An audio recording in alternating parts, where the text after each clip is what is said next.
After years of coldness and tension, William's divorce from Sophia was swift and clean. With no children to fight over and wealth to spare, they parted ways, leaving William to start a new chapter. That new chapter came in the form of Emily, the once timid housemaid who had silently slipped out of his life 5 years ago, carrying not only the pain of rape and betrayal but also triplet boys, his sons. When William found everything changed, Emily, at first hesitant and guarded, eventually agreed to let him into her and their children's lives. The triplets were bright and energetic, and had grown into curious and lively 5-year-olds. It took time, but after William's persistent apologies and promises of a better future, Emily agreed to marry him.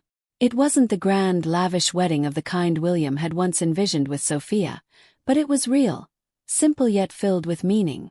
William, Emily, and the boys became a family.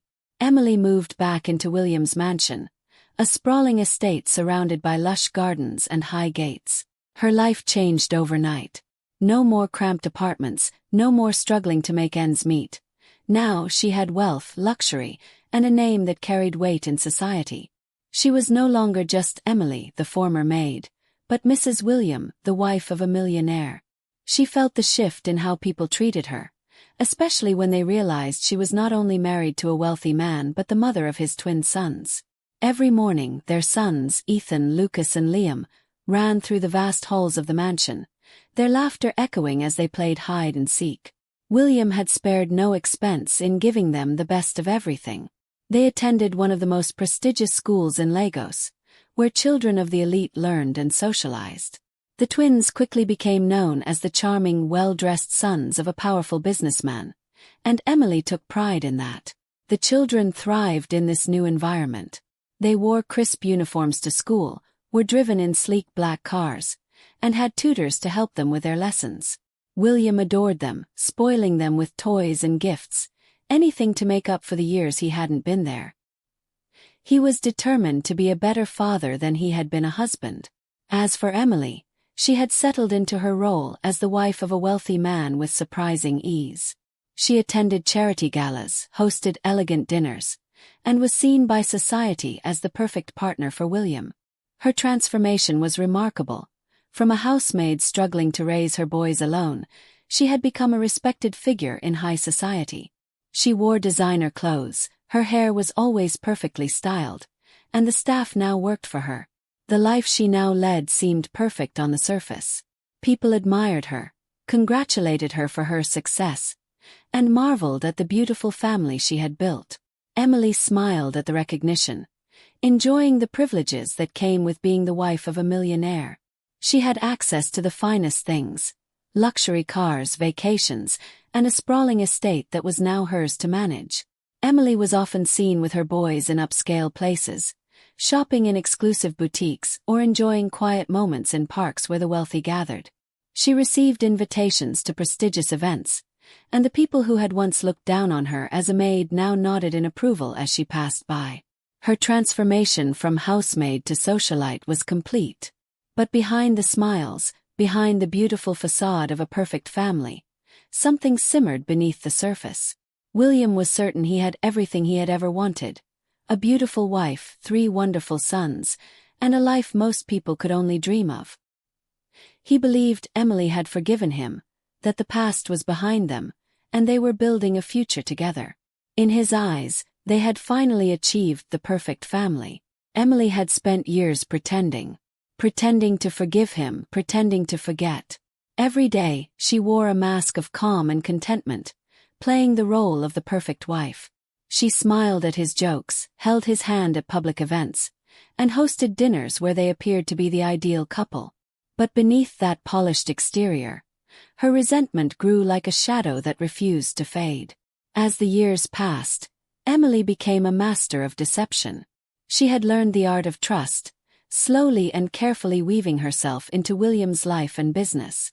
William was eager to share his success with Emily. He often came home after a long day at work and talked about his ventures, his plans for expansion, and the legacy he wanted to leave for their sons. He didn't see the subtle shifts in Emily's behavior, How she asked just the right questions, how she listened intently, and how she slowly started to take on small responsibilities. First, it was innocent enough. William would hand her papers to sign or ask for her opinion on minor matters. Emily, always calm and composed, would offer a few suggestions, carefully balancing between being supportive and insightful. Over time, she began to earn his trust in ways that went beyond their marriage. William started bringing her to business meetings and asking her to attend events with him, presenting Emily to the world as his trusted partner. "Emily has an incredible eye for detail," William would say to his business associates, beaming with pride. "She's the reason everything in my life runs so smoothly." And indeed it did. But what William didn't realize was that Emily's involvement wasn't just about running the household or playing the role of the loving wife. She was carefully positioning herself within the inner workings of his business, slowly and deliberately gaining access to critical information. Emily wasn't content with just being William's wife.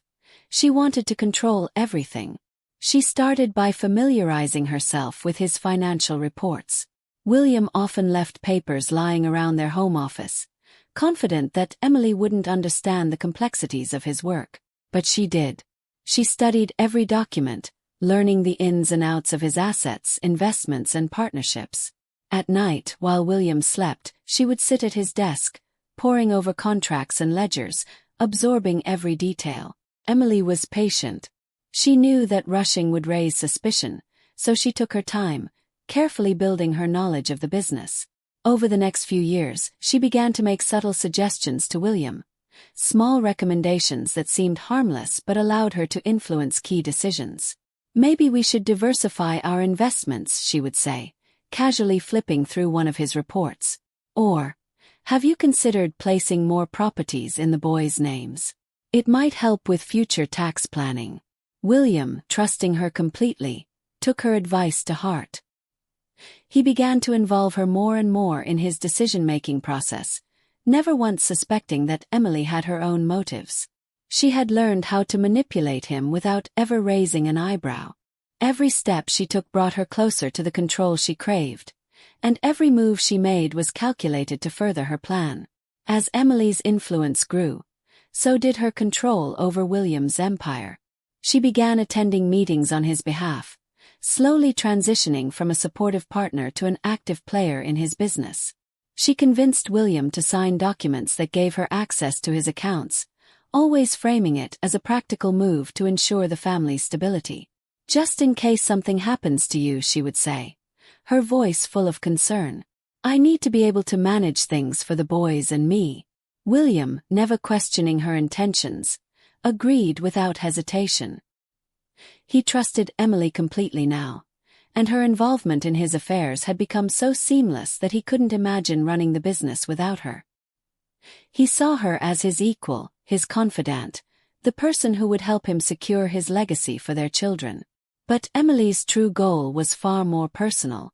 It wasn't about preserving the family name or securing a future for their boys. It was about revenge.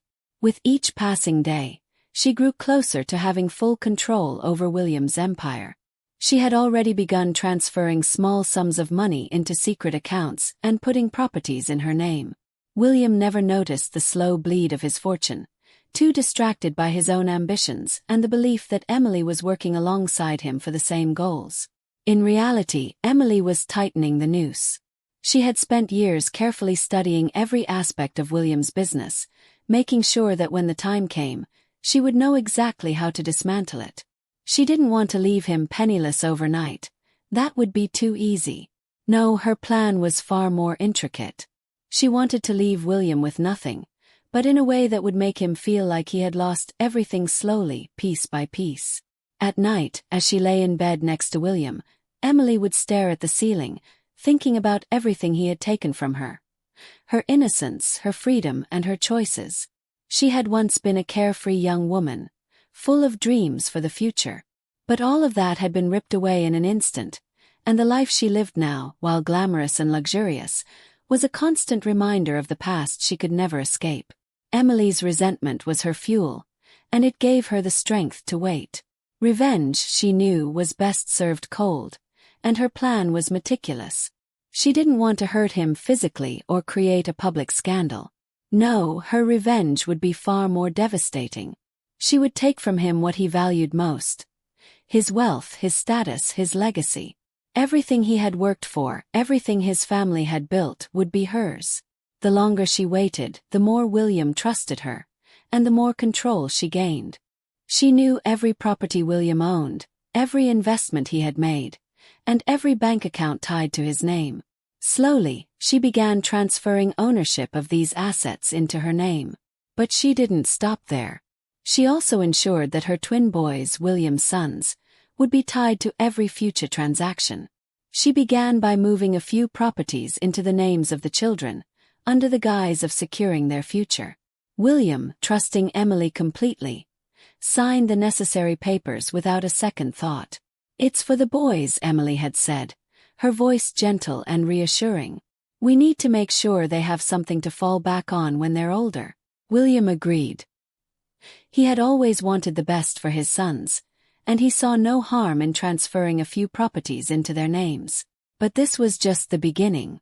Emily knew that once she had her foot in the door, she could move quickly and efficiently. Every month, she shifted more of William's wealth, money, stocks, businesses, into accounts and holdings that she controlled. She was careful to disguise these transfers, making it look like routine business decisions. But Emily's most strategic move was ensuring that all of William's personal assets, the family mansion, luxury cars, and private accounts, were quietly placed under her name. She carefully forged documents and used her growing influence in his business to make it seem like these were just standard updates to their finances. William remained blissfully unaware. He was too focused on expanding his empire, too distracted by the prestige and success he enjoyed, to notice the growing holes in his fortune. Emily had become so ingrained in his business that he no longer questioned her involvement. To him, she was the perfect partner, the wife who had his back, the woman who would never betray him.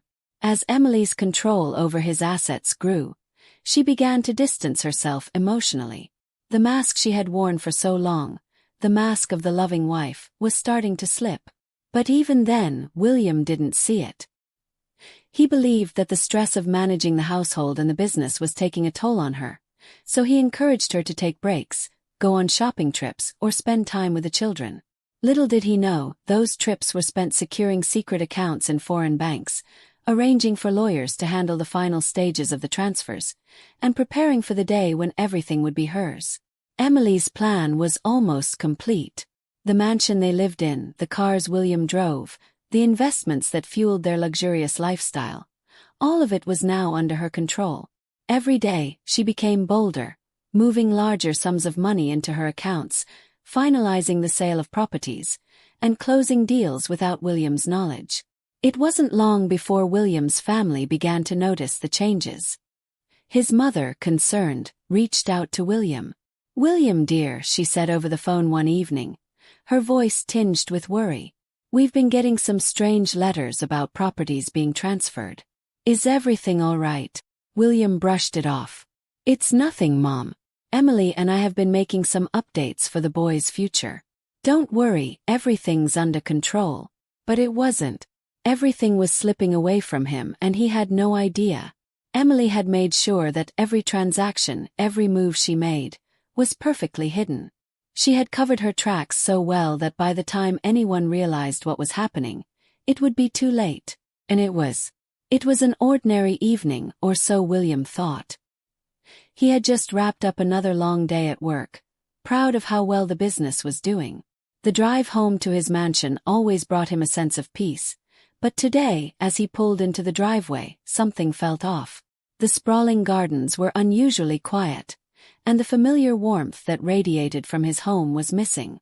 There were no lights on, no sounds of his children running around, no smell of dinner being prepared. He stepped out of his car, the evening air cool against his skin. A knot of unease formed in his stomach, but he brushed it aside, assuming that Emily and the children were just out for the evening. But when he opened the front door and stepped inside, the eerie silence that greeted him made his heart race. "Emily! Boys!" William called out, his voice echoing through the empty house. No response. His footsteps echoed in the silence as he moved through the rooms, calling out for his family, but no one answered. His throat tightened. There was something deeply unsettling about the emptiness of the mansion, as though the life had been drained from it. He rushed to the bedrooms, his heart pounding faster with each step. The children's rooms were empty. No toys, no clothes, nothing. Panic surged through him. Where was everyone? He hurried to the master bedroom, his hand shaking as he opened the door. It was then that he saw it, a single suitcase sitting on the bed. His chest tightened. Confused, he walked over to it and slowly unzipped the suitcase, hoping to find some sign of what was going on. Inside there were no clothes, no personal belongings, just a folded piece of paper. With trembling hands, William unfolded the note. The words on the page blurred for a moment before they snapped into focus, and what he read made his blood run cold. William, I never forgave you. You took everything from me the day you raped me, and for years I have stayed by your side, waiting for this moment. You thought you had won. You thought you had the perfect family, but you were wrong. I married you only for the sake of the children, and to secure their future. For 5 years I've been planning, and now everything you worked for, your money, your properties, your businesses, belongs to me. The boys and I have left. You will never see us again. Goodbye. Emily. William's legs buckled, and he collapsed onto the bed, the note slipping from his hand. His mind raced, trying to make sense of the words, but all he could feel was a deep, sinking dread. His mansion sold. His money gone. His businesses no longer his. He scrambled to his feet, rushing to his office, frantically opening his laptop. With trembling fingers, he logged into his bank accounts. His heart sank further with each account he checked. The balance in every one of them was 0. Every penny had been transferred out. His hands shook violently as he checked his business holdings, the properties he owned, the investments he had made. All gone. Everything had been transferred to Emily and the children. William's breath came in short, sharp gasps as the reality of the situation hit him like a tidal wave. Emily had taken everything. Everything he had worked for, everything his family had built over generations. His entire empire, gone in the blink of an eye. He slammed the laptop shut, his pulse racing, and grabbed his phone, dialing Emily's number. It went straight to voicemail. He tried again, and again, each time the same result. Desperation clawed at him as he called the boys' school, but they hadn't been seen that day. His heart pounded harder in his chest, his hands shaking uncontrollably. He dialed his parents' number next. "Mom, have you heard from Emily or the boys?" he asked, his voice frantic. His mother hesitated for a moment before answering. "William, we've been trying to reach you. We received some strange notices about the transfer of properties and money. Is everything okay?" A cold sweat broke out on William's forehead. His worst fears were coming true. His family had noticed the changes, the missing money, the transferred properties, and he had been completely blindsided. Emily had outsmarted him, and now he was left with nothing. I don't know," William stammered, barely able to hold the phone. "She's gone, Mom. She's taken everything." His mother's voice softened with concern. "William, what's going on? We've been hearing about all these transfers. Is there something wrong with the business?" William could barely speak as the weight of it all crashed down on him. His mother's voice became a blur in his ears as he sat there, frozen, trying to comprehend the scale of Emily's betrayal. She had not only taken his wealth but also destroyed his life, leaving him with nothing but the memory of his own mistakes. The finality of the note, the cold, calculating way Emily had planned her revenge, was too much for him to bear. His head swam, his vision blurred, and the room felt like it was closing in on him. How had he not seen this coming? How had he trusted her so completely? He had been blind to her resentment, her anger, and now it had all come crashing down. For years, he had believed they were building a family together, that they were moving forward despite their rocky start.